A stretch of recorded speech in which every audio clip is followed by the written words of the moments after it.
One day a young shepherd, while admiring his flock, heard a strange voice whisper that all the water on earth would soon disappear, replaced by another kind of water that would drive men insane.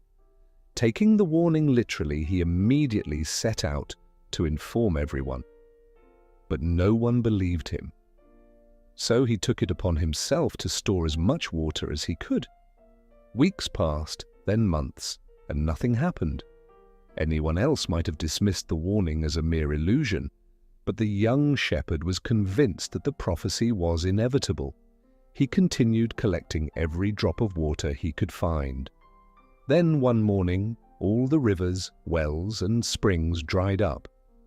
Never before had the land been so parched. The cautious shepherd returned to his hut and lived off his stored water, though he regretted that no one had come to ask him for any.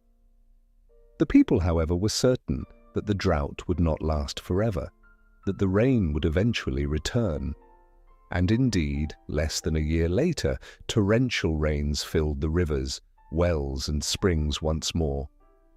The people drank eagerly, guzzling the water until their thirst was quenched, but in doing so they all lost their minds. Unable to remain in isolation any longer, the young shepherd left his retreat and returned to his people. To his shock, he found them all deranged. They had forgotten who they were and had no memory of the warning he had once given them.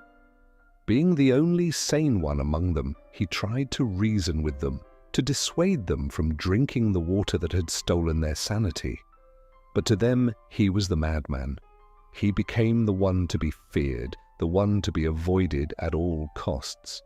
Accusing him of having been seduced by darkness, the villagers agreed to lock him away in his hut. Stunned and heartbroken to be a prisoner in his own home, the shepherd was overwhelmed by solitude. Doubt crept into his mind. Had he made the right choice? Could he really be the only one who was right?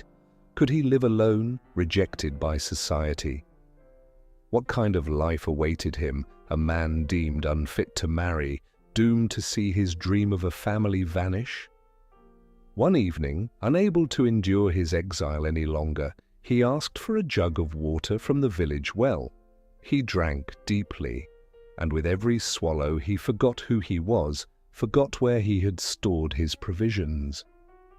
The people rejoiced, declaring him cured of his madness. They threw a great feast to celebrate his return among them.